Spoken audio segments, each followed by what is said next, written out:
রিজিক বন্ধ হয়ে যাওয়ার জন্য 20টা গুনাহ দেয়। কয়টা? 20টা। এক নাম্বার, فَإِن لَّمْ تَفْعَلُوا فَأْذَنُوا بِحَرْبٍ مِّنَ اللَّهِ وَرَسُولِهِ। খেয়াল করেন, যারা সুদ খায় তারা যেন আল্লাহ এবং আল্লাহ রাসূলের সাথে যুদ্ধ ঘোষণা করলো। আল্লাহু আকবার। আল্লাহর সাথে যুদ্ধ ঘোষণা, নবীর সাথে যুদ্ধ ঘোষণা। সে আল্লাহকে কি আমাকে মাফ করবে? ভাই মাফ করবে না। কয়দিনের জিন্দেগি? আপনি এত পয়সা রেখে গেলেন, এই সন্তানগুলো কিন্তু একদিন ভোগ করবে, আর আপনি কবরে, ওরা খাবে দুনিয়ায় হাঁস, আপনি খাবেন কবরে বাঁশ। কথা বলেন ঠিক কিনা?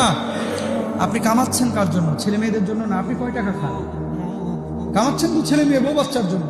আপনি তো মারা যাবেন, কিন্তু কি রেখে গেলেন? আল্লাহর সাথে, আল্লাহ নবীর সাথে যুদ্ধ ঘোষণা করে কোনোদিন টিকা যায় না। কথা বলেন ঠিক কেন? তাহলে এই রিস্কের কমতির জন্য, বন্ধ হয়ে জন্য, বারাকার জন্য 1 নাম্বার দায়ী হচ্ছে সুদ। কি? আরো জোর বলেন কি? এ থেকে আমরা দূরে থাকবো ইনশাআল্লাহ। 2 নাম্বার, আল্লাহ রাব্বুল আলামিন কি বলছেন? লা ইন শাকারতুম লা আযীদান্নাকুম ওয়া লা ইন কাফারতুম ইন্না আযাবি লাশাদীদ। আল্লাহু আকবার। শুকরিয়া আদায় করো, তাহলে নিয়ামত বানায় দিব, রিজিক বানায় দেব। আর যদি অকৃতজ্ঞ হও, আমি আল্লাহ রাব্বুল আলামিন রিজিক ছিনিয়ে নেব। যেটা আমাদের সমাজে এখন বেশি। ভালো থাকলেও বলে হুজুর টাইনে টুনে চলতেছে, আসি একরকম, কোনো সময় আলহামদুলিল্লাহ বলে না। কথা বলেন ঠিক কেনা? শোনেন, বাড়িতে কারো আজকে গোশত রান্না হয়েছে, কারো মাছ রান্না হয়েছে, কারো সবজি। আপনাকে যদি আমি জিজ্ঞেস করি, ওই জামাল ভাই কেমন আছেন, আলম ভাই কেমন আছেন, ভাই যতই সংকটে থাকেন, আপনি মুচকি হাসি মেরে যদি বলতে পারেন, মুস্তাফিজ ভাই আলহামদুলিল্লাহ আলা কুল্লি হাল, আল্লাহ আমাকে ভালো রাখছে, যা চাইছি তার চাইতে বেশি ভালো, আল্লাহর আরশ খুশি হয়ে যাবে, সুবহানাল্লাহ। কিন্তু এখনকার মানুষের নীতি কি জানেন? যতই ভালো থাকুক, জিজ্ঞেস করেন, কিছু মানুষের জীবনও বলবে না যে আলহামদুলিল্লাহ ভালো আছি। আসি ভাই একরকম, এই চলতেছে ভাই, আসি রে ভাই খুব ভালো না ভাই, টাইনিয়া টুনিয়া চলতেছে। পৃথিবীতে টাইনিয়া টুনিয়া বলে কোনো কিছু নাই। যতদিন সুস্থ আছেন জোর গলায় বলেন আলহামদুলিল্লাহ, জোর বলেন আলহামদুলিল্লাহ। আর কি সুখ চান? এসির মধ্যে বসে জুমার বয়ান শুনতেছেন, নামাজে এসেছেন, অথচ এই সময় ঢাকা মেডিকেলে অনেকে মৃত্যুর জন্য ছটফট করতেছে। একটাবার কল্পনা করেন না আপনি, এই সময়টায় তারা হসপিটালে কাতরাচ্ছে, আর আল্লাহ আপনাকে সুস্থ রেখেছেন। জোরে বলেন আলহামদুলিল্লাহ। আর একবার বলেন আলহামদুলিল্লাহ। তাহলে 2 নাম্বার, অকৃতজ্ঞদের রিজিক আল্লাহ বন্ধ করে দেয়, কমায় দেয়। মনে রাখবেন, 20টা পয়েন্ট বলবো এখন 2-4 মিনিটে। 3 নাম্বার, রিজিক বন্ধ করে দেন কাদের? মান আহাব্বা আন ইউরসাতা লাহু ফি রিজকিহি ওয়া ইনসালাহু ফি আথারিহি ফালইয়াসিল রাহিমা। কোন ব্যক্তি যদি আত্মীয়তার সম্পর্ক ছিন্ন করে, আল্লাহ রাব্বুল আলামিন ওই ব্যক্তির রিজিক বন্ধ করে দেন, রিজিক কমায় দেন, রিজিকের বারাকা উঠায় নেন। আর কেউ যদি আত্মীয়তার সম্পর্ক রক্ষা করে, আল্লাহ রাব্বুল আলামিন তার রিজকের মধ্যে বারাকা দেন, প্রশস্ত দান করেন। বলেন সুবহানাল্লাহ। তাহলে ভাই ভাইয়ের সম্পর্কটা আজকে জোহরের পরেই বন্ধ করে দেন, কাট আপ করে দেন, নাকি? সম্পর্ক ছিন্ন করা যাবে না। সম্পর্ক জোড়া লাগাইলে রিজকে বারাকা দিবে কে?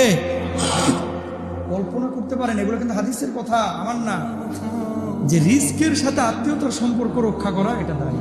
আল্লাহু আকবার বলেন।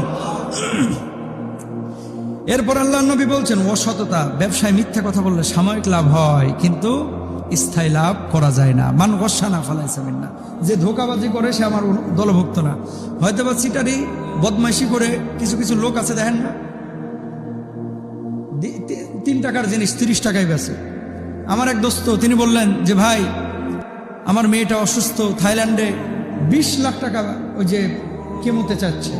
20 লাখ কেমো, ক্যান্সার আক্রান্ত রোগীদেরকে কেমোতে দেয় না। সেম ট্রিটমেন্ট বাংলাদেশে এখন ওনার খরচ হচ্ছে 1,500 থেকে 2,000 টাকা। আল্লাহু আকবার বলেন। তো তার মানে যদি না বুঝেন কতজন যে কতভাবে আপনারা সিস্টেম করে ফেলবে। এখন ও যে 20 লাখ টাকা কামাইলো, জানিয়া শুনে যদি 1,500 টাকা, 1.5 লাখ টাকা জিনিস 20 লাখ টাকায় বেচে, ও তো মনে করতেছে মাশাআল্লাহ 2 বলে 3 ছক্কা মারছি রে। কিন্তু বাড়িতে যাবে, যাওয়ার পরে দেখবে বউয়ের কিডনি ড্যামেজ। কথা বলেন না কেন? ছেলে একটা হয়েছে বদের হাড্ডি, আবার দেখবে যে এমন রোগ দিছে আল্লাহ, কামাইছে হারাম 1.5 কোটি, এখন লাগবে 2 কোটি, ভিক্ষা করতেছে 50 লাখ, আরো লাগবে লাগবে লাগবে। কথা বলেন। এই জন্য যেটা বৈধ ওইভাবে উপার্জন করেন, হালাল তরিকায়, ইনশাল্লাহ। প্রতারণা করলেও একই অবস্থা। 6 নাম্বার হচ্ছে সালাতে অবহেলা। কোনো ব্যক্তি যদি রিজকের সংকট দেখেন তাহলে কল্পনা করেন যে আপনার নামাজের মধ্যে ঘাটতি আছে। আল্লাহ নবী বলেছেন আসসালাতু মিফতাহুর রিজকি ওয়াল বারাকাতি, জোরে বলেন সুবহানাল্লাহ। নিশ্চয় নামাজ হচ্ছে বারাকার দরওয়াজা উন্মুক্ত করে, নিশ্চয় নামাজ হচ্ছে রিজকের দরওয়াজা উন্মুক্ত করে, প্রশস্ত করে, বলেন সুবহানাল্লাহ। রিজিক বাড়ানোর জন্য নামাজের বিকল্প নাই। নামাজ পড়বেন না, খালি জুমার নামাজে আসবেন, আর কোনো নামাজের খবর না, আর মনে করবেন যে রিজকের প্রশস্ত, এটা কখনো হবে না। রিজিক কমে যায় আর একটা কারণে, সেটা হচ্ছে কি গীবত। ওয়ালা ইয়াক্তাব বা'দুকুম বা'দা, এই গীবতের কারণে আল্লাহ সুবহানাহু ওয়া তাআলা রিজিক উঠায় নেন। 8 নম্বর অহংকার, লা ইয়াদখুলুল জান্নাতা মান কানা ফি কলবিহি মিসকালু যাররাতিন মিন কিবরিন। অহংকারী যারা আছে, এই অহংকারের কারণে রিজিক সংকীর্ণ হয়ে যায়। যাকাত আটকে রাখার কারণে রিজিক সংকীর্ণ হয়ে যায়। কর্মচারীদের উপরে জুলুম করার কারণে রিজিক সংকীর্ণ হয় মালিক পক্ষের। এটা গার্মেন্টসের মালিকদেরকে শোনায়। কি আছে হাদিসে? আল্লাহ রাসূল সাল্লাল্লাহু আলাইহি ওয়াসাল্লাম বলছেন আতুল আজিরা আজরাহু ক্বাবলা আইয়াজি ফারাকা। শ্রমিকের ঘাম শুকানোর আগেই তার শ্রমের মর্যাদাটা বুঝিয়ে দাও, পারিশ্রমিক বুঝিয়ে দাও। আমরা সবাই শ্রমিক এখানে, সবাই কেউ না কেউ কারো না কারো কাছে আমরা শ্রমিক, কেউ রাষ্ট্রের, কেউ কোম্পানি। সবাইকে আমরা বলতেছি যে দেখেন, যে মানুষটার রক্ত পানি করা পরিশ্রমে আজকে আপনি এত বড় হয়েছেন, এই মানুষটাকে ঠগায় আপনি ভালো থাকতে পারবেন না। সুতরাং শ্রমিকদের মূল্যায়ন মাসের 3, 4, 5 বা 10 তারিখের মধ্যে বেতন পরিশোধ করে দেবেন ইনশাআল্লাহ বলেন। আর যদি না করেন তাহলে এই হাদিসের পরিপন্থী কাজ হবে। আল্লাহ তাআলা অন্যদিকে আপনার রিজকের বারাকা দেবেন না। দেখবেন এই বাংলাদেশের বড় বড় অনেক ইন্ডাস্ট্রি আছে যারা আগে গেছে দান সদকা এবং এই ধরনের আমলগুলো করার কারণে। অনেক প্রতিষ্ঠান আছে, আলহামদুলিল্লাহ, আল্লাহ মাফ করুক। লোভ করবেন না, প্রতারণা করবেন না, জুলুম করবেন না। মা নাকাসাত সাদাকাতুম মিন মালিন, সাদাকা বেশি বেশি করেন। যদি সাদাকা বেশি বেশি করেন আল্লাহ তাআলা সম্পদ বাড়াবেন ইনশাআল্লাহ বলেন। বাচ্চাদের উপরে জুলুম করবেন না। ইত্তাকুল্লাহ ফিন নিসা, নারীদেরকে মারবেন না, বউদের উপরে অত্যাচার করবেন না, ছোট ছোট বাচ্চাদের উপরে জুলুম করবেন না, তাহলে রিজকের মধ্যে প্রশস্ততা আসবে। মিথ্যা কসম যদি কেউ করে তার রিজিকের মধ্যে সংকট তৈরি হয়। অলসতা, ও আল্লাহ ইসালিল ইনসান ইল্লা মা সাআ, চেষ্টা চালাবে না, খাবে না, দাবে চাকরি করবে না, ব্যবসা বাণিজ্য করবে না, খালি ঘরের ভেতরে আর হুজুরের সামনে এসে আল্লাহ রিজিক দাও, রিজিক দাও। রিজিক কি এই মসজিদের ছাদ ফাইটে আসবে নাকি? চেষ্টা করা দরকার আছে না নাই? আছে। তো চেষ্টাটা কি? ফাইদা কুদিয়াতিস সালাত ফান্তাশিরু ফিল আরদ, নামাজ আদায় হয়ে গেছে, সোজা মসজিদ থেকে বাইরে হন। এখন মসজিদের কোনো কাম নেই, এখন বাইরে যান, জীবিকা তালাশ করেন। সুবহানাল্লাহ বলেন। ওমর রাদিয়াল্লাহু তাআলার জামানায় কয়েকজন খালি গোল হয়ে বসে থাকে আর বিড়বিড় করে কি যেন আলোচনা করে। ওমর প্রথম দিন দেখছে, দ্বিতীয় দিন বলতেছে এই তোমরা করো কি? আমরা ইসলামী আলোচনা করতেছি, কোরআন হাদিসের আলোচনা। এরপরে কিছু বলেন। তৃতীয় দিন বলতেছে কি রে আবার বসছো দেখি, কারণটা কি, করো কি? আমরা দিনই আলোচনা করতেছি। ওমর বলতেছে তোকে কি দুনিয়া নাই, তোকে রুটি রুজি নাই? ওটা চাইতে তো এটা বেশি জরুরি। তখন ওমর বলছে কাল থেকে দেখলে কিন্তু পিঠে মসজিদ থেকে বাইর করবো। আল্লাহু আকবার বলে। কিছু লোক আছে এরকম, বুঝছেন, মসজিদের চিপায় বসে থাকে সারাক্ষণ, মানে দিনের ফ্রেমে থেকে মনে করে যে এই নামাজ পড়বো, রোজা করবো, হজ করবো, নামাজ পড়বো, রোজা করবো, আল্লাহ বিল্লাহ করবো, আল্লাহ খাবার দিয়ে যাবে না।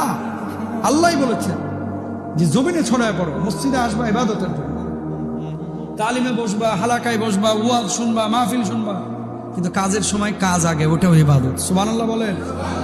আপনি গার্মেন্টসে কাজ করতেছেন, প্রতিটা সেলাই আপনি সওয়াব পাবেন। আপনি দোকানে বেচা কিনা করতেছেন, আপনি সওয়াব পাবেন। এটা হাদিসের কথা, আমার কথা। এজন্য আল্লাহ ইসালিল ইনসান ইল্লা মা সাআ, চেষ্টা করতে হবে। তকদিরে অসন্তুষ্ট কেউ যদি থাকে, অনেক ভাইরা আছেন যারা আপনারা চিন্তা করেন যে আল্লাহ তুমি তো অনেক কিছু দিতে পারতা, আমার দিলা না কা, কোটিপতি বানাইলে তোমার সমস্যাকে, আল্লাহকে কোনো অভিযোগ করবেন কখনো না ইনশাল্লাহ বলেন। সবসময় আল্লাহকে বলবেন যে আল্লাহ যা দিছে আমার জন্য যথেষ্ট, আলহামদুলিল্লাহ, আল্লাহ খুশি হবে। আর যখন আল্লাহকে অভিযোগ করবেন, আল্লাহ জামাল বাইরে দিলে আমি কি দোষ করলাম, খবরদার। এটা যখনই আপনি বলবেন তখন ওই হাদিস আপনার মানে পেটের মধ্যে, রেহেমের মধ্যেই তো আল্লাহ তাআলা আপনার রিজিক লিখে দিচ্ছেন। এখন কেন আল্লাহ দিয়েছেন এটা, আপনাকে গরিব কেন বানাইলো, কেন সংক্ষিপ্ত রিজিক দিল? আর আপনি ধনীর চাইতে, ধনীর হিসাব কিয়ামতের ময়দানে কি হবে আপনি জানেন? আপনি তো তাদের 500 বছর আগে জান্নাতে যাবেন। সুবহানাল্লাহ বলেন। এই দুনিয়ায় পয়সা যত বেশি, গুনাহ তত বেশি। কথা বলেন না কেন? মদ যারা খায়, এগুলো কি ফকির মিসকিন মদ খায়? মাল আছে দেখি তো মদ খায়। এই যে থাইল্যান্ডে গিয়ে ইস্পাই যারা যায়, এগুলো কি ফকির মিসকিন যায়? মাল আছে দেখি তো যায়। ওই বেটা কিয়ামতের ময়দানে মাথা ঠুকবে আর বলবে যে আল্লাহ যদি পয়সা না দিতা তাহলে তো থাইল্যান্ডে যাইতাম না। কথা কয় না, আল্লাহ যদি পয়সা না দিতে তাহলে তো মদ খাইতাম না। আল্লাহ পয়সা না দিতে, আর আপনি সেদিন মুসকি মুসকি হাসবেন আর মুসের নিচে তেল দিবেন, সুবহানাল্লাহ, আল্লাহ গরিব বানাইছিল, ভালোই করছে। কথা বলেন না কেন?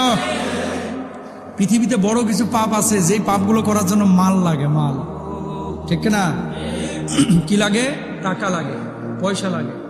তো আল্লাহ হয়তো আপনার এই জন্য দেয় নাই যে যদি দিত আপনিও হয়তো হারাম করার মতো করতেন।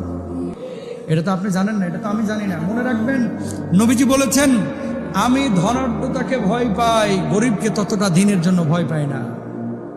বুঝছেন? আল্লাহ নবী এটাও বলেছেন, কাদাল ফাকরু আইয়াকুনাল কুফরা, দারিদ্রতা মানুষকে কখনো কখনো কুফুরের দিকে নিয়ে যায়।